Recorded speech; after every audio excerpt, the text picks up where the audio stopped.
Oh, hello. Oh, I didn't see you there. Jim liked it. Well, good afternoon, Boulevard family. My name is Brady. For those of you who don't know me, I'm the intern here at Boulevard for the summer. A little bit about me. I grew up here at Boulevard. I started coming to church here when I was 8, and I've been going here ever since. I spent all of high school with Jim. I spent whenever we first arrived, we were back there with Miss Dawn, and just been here for my whole life. And when I was in the youth group, that was where I discovered my passion for worship music. But it was the pastors here at Boulevard that made me realize my goal to be a pastor. And so Boulevard graciously brought me back onto staff for the summer as an intern. And if there's one thing that is for sure is that I love this church. And so this is the place that grew me the most as a person and made me into the person that I am today. So after I graduated from Muskogee High School, I enrolled at Ozark Christian College. I'm about to start my junior year there. I'm a biblical communications major. It's just fancy for preaching. So, but yeah, I love this church. I love spending time. So that's enough about me. So James asked me if I could do the Philippians lesson for today, and I said, totally, of course, I'll do it.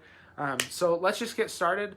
But before we get into the text, I want you to think of a time when you had a disagreement with someone, whether it be someone in your family, a coworker, a friend, or maybe a stranger. Think of a time where you had a conflict between you and someone else. Now, I know that some of us hate conflict and disagreements. Some of my very close friends will do whatever it takes to avoid conflict and disagreements.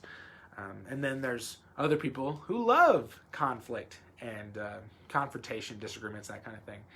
My mom would say that I would argue or disagree with her on just about anything.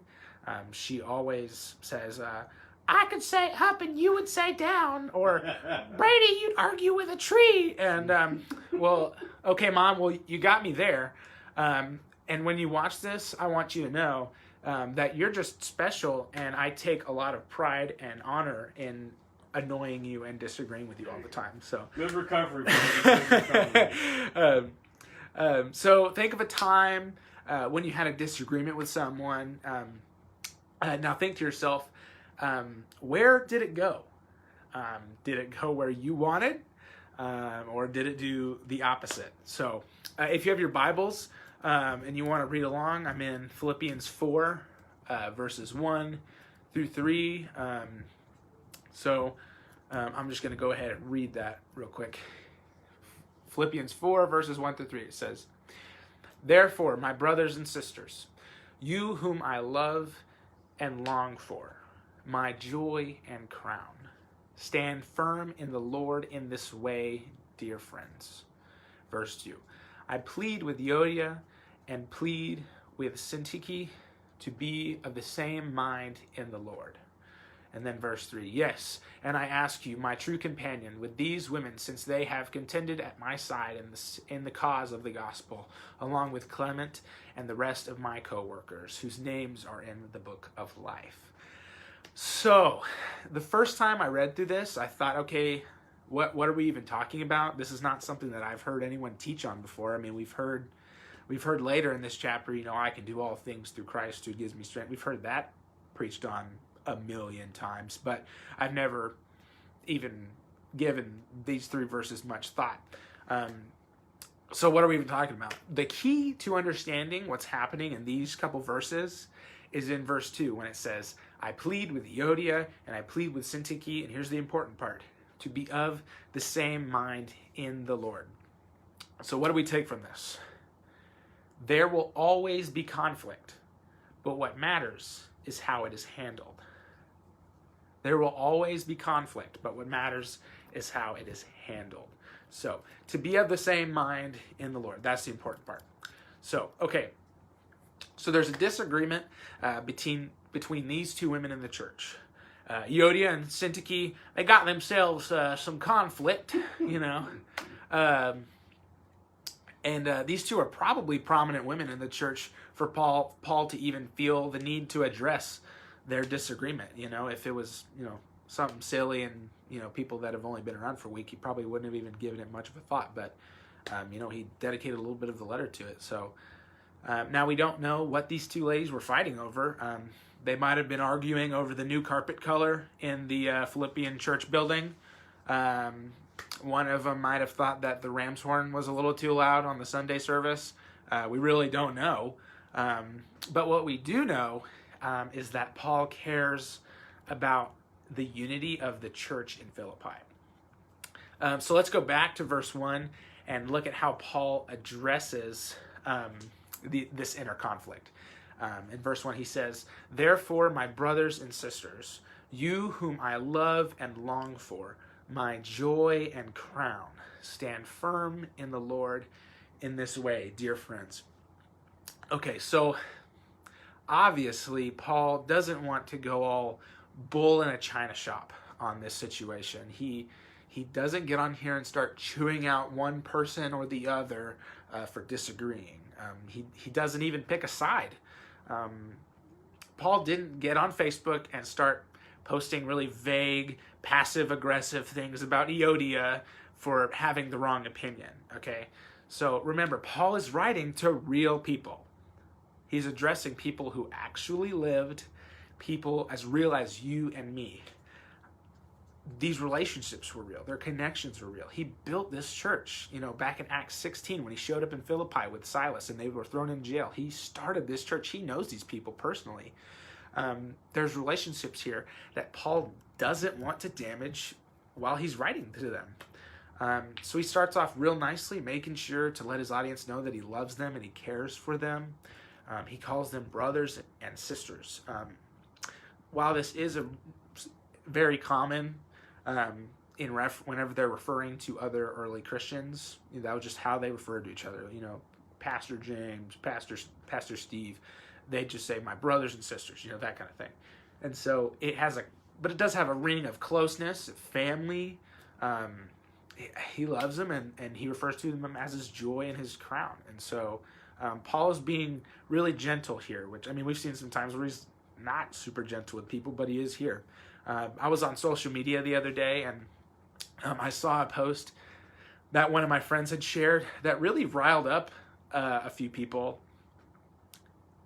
There was some arguing in the comments, but every time my friend who shared the post, every time he would respond to his friends that were verbalizing their disagreement with him, he would make sure to put "love you" at the end to show, hey, I know we aren't on the same page, but I still care about you, and that doesn't affect the fact that I still love you. And so I really liked that my friend did that at the end of his post, because it showed that he did care about those relationships, even though they didn't agree. So sometimes we are in disagreement with those closest to us, but when we are, we're usually a lot more careful to keep those relationships intact throughout the conversation. But here's the deal with the other side of the spectrum on that. Now, I'm going to apologize up front if I ruffle anybody's feathers on this one. But there's a lot of people who are not interested in having a conversation when in disagreement. This is especially true on social media. But we need to look at how Paul addresses his audience, in that he was trying to preserve the relationship. And especially as Christians, when we are in disagreement with someone, we have to be more interested in the person than the argument. Let me say that again. We need to be more interested in the person than the argument. When I argue with someone, I bring disunity in the relationship between the other person and I. So this brings us to the next verse 2. Let's read that real quick. It says, I plead with Euodia and I plead with Syntyche to be of the same mind in the Lord. So here's this idea of unity. Paul doesn't say to the two people, hey, kiss, make up, and forget about it. He says, you be of the same mind in the Lord. So what does that mean? When he says be of the same mind, he wants them to be like Christ, which is unified. Because Christ is one body. We're always talking about we are the body of Christ, and it's one thing. There's not multiple bodies of Christ. There's one. And when it's not unified, it's just useless. And so there can still be unity even in disagreement. That's super important. There can still be unity in disagreement. However, when disagreement turns to argument, we stop caring as much about the other person because the goal of an argument is to win. The goal of an argument is to win. And so here's the crazy thing, though. You can control whether a disagreement turns into an argument. It takes two to argue. So, like, you have that power. You have the power to keep it from turning into an argument. When we look at our own intentions and try to think in the unity of Christ, we keep the body from severing a limb and from damaging it. And so Paul pleaded with these two, not to agree, but to unify their thinking, to unify their minds. And so a lot of things that bother us tend to dissipate when we think about unity, keeping unity over the body, instead of winning against someone else. Things are a lot less important when we're worried about unity. Now, I'm not saying that we can only focus on unity and just drop truth out of the equation. The Bible is still true. It's still the living breath of God.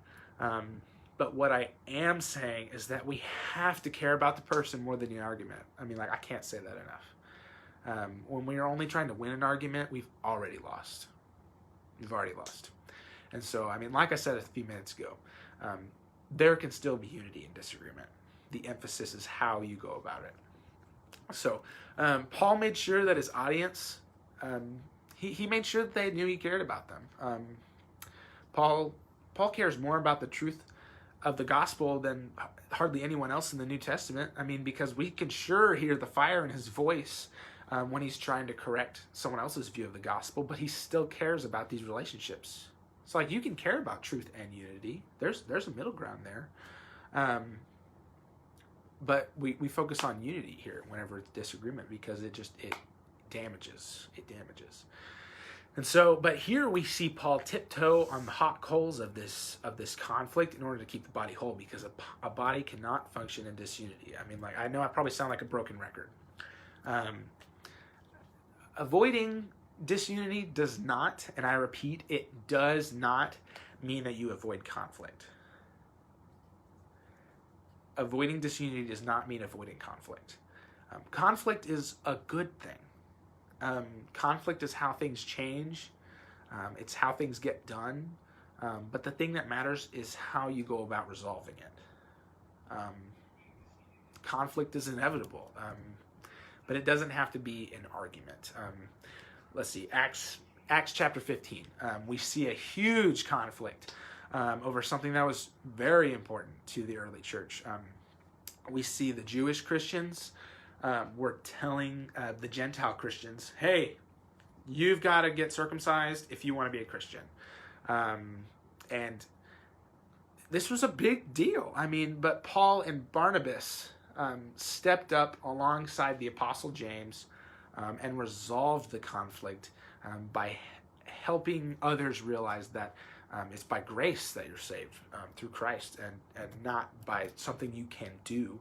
And so the Council of Jerusalem was just super important conflict that would have extremely crippled the early church if it wasn't resolved properly. I mean, we would have had multiple things going on at once if they had not resolved that. Now, in the same chapter of Acts 15, we see in big, bold letters for the subtitle, disagreement between Paul and Barnabas. So, if we don't think conflict is inevitable, we got to pay more attention because it is very inevitable.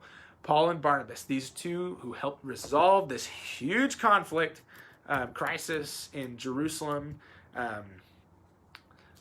they start having their own squabble about whether or not they should bring John Mark with them on their next journey. And Barnabas wanted to bring John Mark, but Paul said, no way. This guy deserted us on our last journey. I'm not traveling with that guy. And then in verse 39 of Acts 15, it says, they had a sharp disagreement and they parted company. That's NIV. I'm sure it was a little there was probably some strong words exchanged there for them to completely part ways. I mean, these two guys had just traveled the Mediterranean world together and preaching to people. Like they were close. But this conflict caused them to part ways for a while. Now we know that they eventually made up and mended their relationship because Paul talks about Barnabas and John Mark fondly in a later letter. But conflict is gonna happen. I can only imagine how heated that conversation between those two preachers got. I mean, I know some people who would have freaked out and had a panic attack if they witnessed a heated argument like that. Like, for instance, another place that you see conflict all the time, inevitably, is the road when you're driving. When I honk my horn to make sure that somebody sees me so they don't hit me, my girlfriend literally buries her face in her hands because she does not want conflict. She hates it. And so like me honking the horn is like that's my war cry for some reason to her. And like she thinks I'm declaring war on them. But someone who does not hate conflict on the road is our very own Pastor Jim Landis. Come on, man. Come on. One time when I was riding shotgun with him, not in a church vehicle. Not in a church vehicle, it was just me and him. We were, he honked his horn at him, and we were using the horn ministry on him because we got the youth ministry, the children's ministry, the van ministry, some churches got the bell choir ministry, and you got all these ministries, but we used the horn ministry on him. And every time Jim would honk the horn, he would say, "Bless him." Bless him. And so, I mean, it doesn't bother Jim. Like he'll live another day. Let me think of some other conflict. Me and my younger sister Paige, she and I used to fight all the time when we were little, and even though we're both older and we get along pretty well now, we live together, and we're going to have some conflict, and it happens not as frequently as it used to, but it sure do be like that sometimes. So what matters is what we do with the conflict. That's the overarching thing. It matters with what we do. And so there's usually three ways that people deal with conflict. So number one is it's handled in a healthy way, and it moves in a positive direction. This is ideal. Number two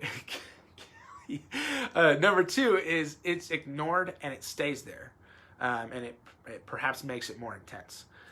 So this is like whenever you leave food in the fridge for a long time, and it begins to stink and perhaps ruin your other food in the fridge because you didn't clean up your mess. I mean, conflict, Jim and I were talking about this earlier, conflict is it's not like your leaves or your grass in your front yard that just goes away after a while. I mean, conflict is not biodegradable. Let me say it for the people in the back. Conflict is not biodegradable. And so the first way people can deal with conflict is it is handled in a healthy way and moves in a good direction. It's ignored and it stays there, or the third one is it's handled in an unhealthy way and gets worse and hurts others. So here's some things that I want us to think about. How do I make sure that I care more about the person than the argument? How do I make sure that I care more about the person than the argument? Do I care about winning instead of the person? And then lastly, I just want us to remember that there will always be conflict. but what matters is how it's handled, and we can see that with Paul. There's different, if we go about it right, especially with what we got going on right now. There's going to be conflict and arguing, trying to win. It's just going to hurt the body, and so. But yeah, I just want us to remember that there's always going to be conflict. Matters is how it's handled. So that's all the time we've got for today. Thank you guys for watching, and hope you guys have a great rest of your day and your week. And if you'd like to continue connecting with us, give our Facebook page a like, and download our Boulevard app if you'd like. So see you guys, and we'll catch you later this week.